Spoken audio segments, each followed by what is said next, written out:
இது மகிமை நேரம். இயேசு கிறிஸ்துவின் நாமத்தினாலே உங்கள் அனைவருக்கும் அன்பின் வாழ்த்துதல்கள்.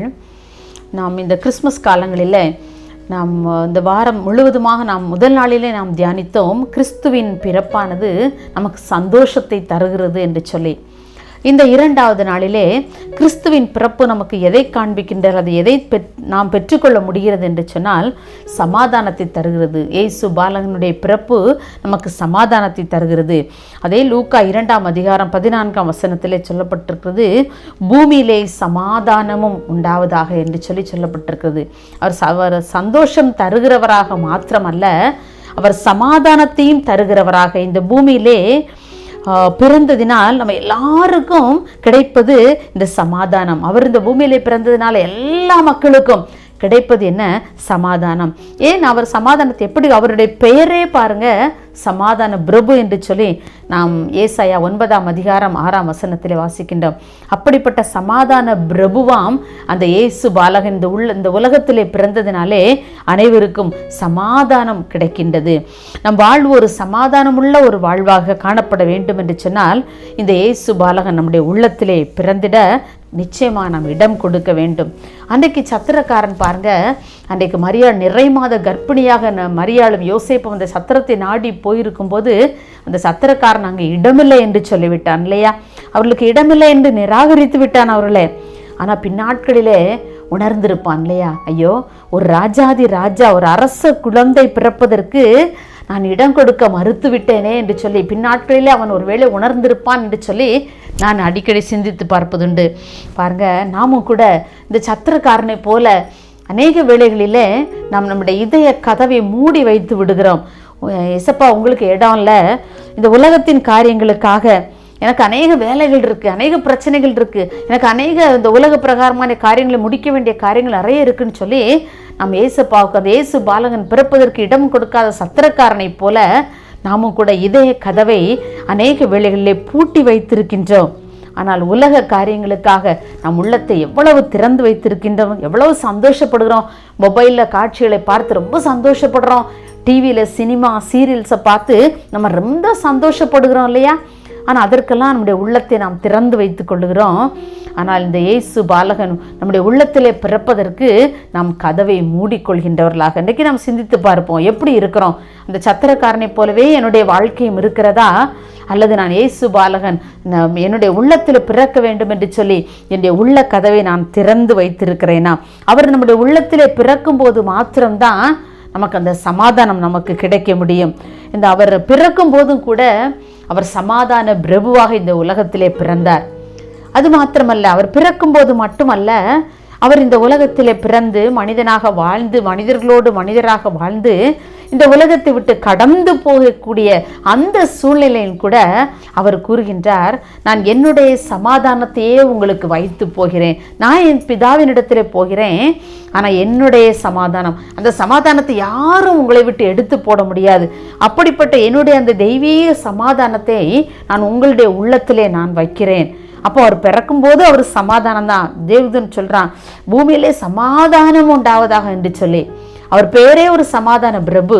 அப்போ அவர் பிறக்கும் போதே ஒரு சமாதானத்தோடு பிறந்த அந்த இயேசு பாலகன் இந்த உலகத்திலே வாழ்ந்து பிதாவின் சித்தப்படி இந்த உலகத்தை விட்டு கடந்து போகக்கூடிய அந்த சூழ்நிலையிலும் அவருடைய சீஷர்களாகிய நம்மை பார்த்து அவர் சொல்லுகிறார், உங்களுக்கு நான் என்னுடைய சமாதானத்தை வைத்து போகிறேன் என்று சொல்லுகிறார். அப்போ அவர் சமாதான பிரபுவாக இருந்ததினாலே தான் அவர் நமக்கு அந்த சமாதானத்தை கொடுக்க முடிகிறது. யோவான் 14ஆம் அதிகாரம் 27ஆம் வசனத்தில் நாம் வாசிக்கிறோம், என்னுடைய சமாதானம் இந்த உலகம் கொடுக்கிற பிரகாரம் நான் உங்களுக்கு கொடுப்பதில்லை. உலகம் கொடுக்கிற சந்தோஷங்கள், இன்பங்கள் எல்லாம் சில மணித்துளிகள், ஒரு 1 or 2 hours அல்ல 3 hours அவ்வளோதான் இல்லையா?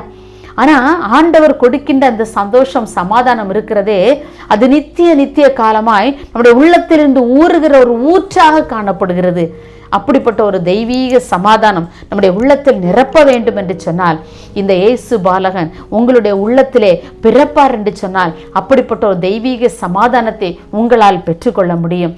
என்னுடைய வாழ்க்கையிலே நான் கூட பல சமயங்களிலே கலக்கமுற்று காணப்படுகிற சமயங்களில் எல்லாம் இந்த ஆண்டவருடைய பாதத்தில் அமர்ந்திருப்பேன். ஆண்டவரே, இதுக்கு மேலே என்னால் ஒரு ஸ்டெப்பு கூட என்னால் எடுத்து வைக்க முடியலப்பா, எனக்கு பாதை தெரியவில்லை, என்ன செய்வது என்பது எனக்கு புரியாத குழப்பங்கள் என்னுடைய பள்ளியிலே சில மாதங்களாக எனக்கு ரொம்ப கஷ்டமாக இருந்துச்சு. என்னுடைய பொறுப்பை எப்படி என்னால் சரிவர செய்யக்கூட என்னால் முடியாத ஒரு சூழ்நிலையில் இருந்தேன்.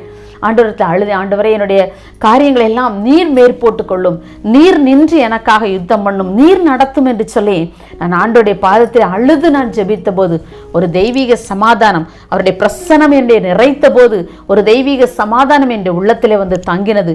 எப்பவும் நான் ஜெபிக்கும் போது அவருடைய பிரசன்னம் எனக்குள் இறங்கி அந்த தெய்வீக சமாதானம் என்னுள் நிறைத்த பிறகே நான் என்னுடைய ஜெபத்தை முடித்து நான் எழுந்திருப்பது வழக்கம்.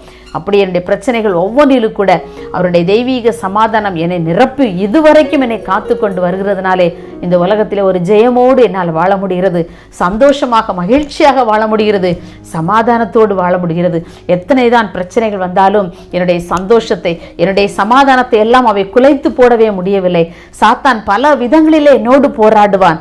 ஆனாலும் கூட அந்த சமாதானம், அந்த சந்தோஷம் என்னுடைய உள்ளத்திலே இருந்து கொண்டே இருக்கும். அது பொங்கி வழிகிற நீரூற்றாக என்னுடைய உள்ளத்திலே சுரந்து கொண்டே இருப்பதால் அந்த சமாதானத்தோடு நான் இன்றளவும் வாழ தேவன் கிருபை செய்திருக்கிறார். உங்களுக்கு இப்படிப்பட்ட சமாதானம் வேண்டுமா? இந்த இயேசு பாலகன் உங்களிடத்திலே, உங்களுடைய உள்ளத்திலே பிறப்பார் என்று சொன்னால் இந்த கிறிஸ்துமஸ் நாட்களிலே நாம் வெறுமனே இந்த உலகத்தின் மக்களைப் போல வெளிப்புறமான சமாதானத்தை பெற்றவர்களாக அல்ல, சந்தோஷத்தை பெற்றவர்களாக அல்ல. இயேசு பாலகனுடைய உள்ளத்திலே பிறப்பார் என்று சொன்னால் அந்த தெய்வீக சமாதானம் நம்மை ஆட்கொள்ளும். ஏனென்று சொன்னால் அவர் சமாதானம் அருளுகிற பாலகன், அவர் சமாதானம் அருளுகிற தேவன். ஆகவே நம்முடைய உள்ளத்திலே அந்த தெய்வீக சமாதானம் உங்களுடைய உள்ளத்தை ஆள வேண்டும் என்று சொன்னால், உங்களுடைய உள்ளத்தை ஆட்கொள்ள வேண்டும் என்று சொன்னால், நிச்சயமாகவே அந்த இயேசு பாலகன் நம்முடைய உள்ளத்திலே பிறப்பார் என்று சொன்னால் அப்படிப்பட்ட ஒரு தெய்வீக சமாதானம் நம்முடைய உள்ளத்தை ஆட்கொள்ளும் என்பதில் எந்த சந்தேகமும் இல்லை. நாம் ஆண்டவரிடத்தில் ஒரு நிமிடம் கேட்போமா? மகா இரக்கமும் கிருபை நிறைந்த அன்புள்ள இயேசுவே, இந்த 2ஆம் நாளின் காலை வேளைக்காக உம்மை நாங்கள் நன்றியோடு துதிக்கிறோம், உம்மை நாங்கள் ஸ்தோத்திரிக்கிறோம். அப்பா ஆண்டவரே, உம்முடைய பிறப்பை மகிழ்ச்சியோடு கொண்டாட இருக்கின்ற நாங்கள் ஆண்டவரே, என்னுடைய உள்ளத்திலே நீர் பிறந்து, நீர் எங்களுடைய உள்ளத்திலே பிறக்கும் போது மெய்யான ஒரு மகிழ்ச்சியை, சந்தோஷத்தை நாங்கள் பெற்றுக்கொள்ள முடியும். அப்பா அதே போலவே எங்களுடைய மெய்யான ஒரு சமாதானத்தையும், சமாதானம் ஒரு நதியை போல என்னுடைய உள்ளத்திலிருந்து புறப்பட்டு செல்லும் என்று சொன்னீங்களே, அப்படியே அந்த தெய்வீக சமாதானம் எங்கள் ஒவ்வொருவருடைய உள்ளத்தை நிரப்பத்தக்கதான இந்த கிறிஸ்துமஸ் காலங்கள் ஆண்டவரே பிரயோஜனம் உள்ளதாய் காணப்பட எங்களுக்கு உதவி செய்யுங்க. நாங்கள் நீர் பிறந்த பண்டிகையை கொண்டாட இருக்கும் எங்களுடைய வாழ்க்கையிலே மெய்யான சமாதானத்தோடும் மெய்யான சந்தோஷத்தோடும் அதை அனுபவிக்கத்தக்கதான கிருபைகளை எங்களுக்கு தந்து இதை கேட்டுக்கொண்டிருக்கிற ஒவ்வொரு பிள்ளைகளுக்கும் ஆண்டவரே, தொலைக்காட்சியின் மூலமாக பார்த்து கொண்டிருக்கின்ற ஒவ்வொரு பிள்ளைகளுக்கும் உம்முடைய தெய்வீக சமாதானத்தை தந்து கர்த்தனை அவர்களை வழிநடத்தும்படியாக ஜெபிக்கிறோம். குடும்பங்களில் உள்ள எல்லா குழப்பமான சூழ்நிலைகள், எல்லா பிரச்சனைகள் ஆண்டவரே எல்லாம் மாறி ஒரு தெய்வீக சமாதானம், தெய்வீக சந்தோஷம் குடும்பங்களிலே ஆட்கொள்ளும்படியான கிருபைகளை தந்து ஆசீர்வதிங்க. உம்முடைய கரத்திலே தாழ்த்தி தருகிறோம். இயேசுவின் நாமத்தில் பிதாவே, ஆமேன்.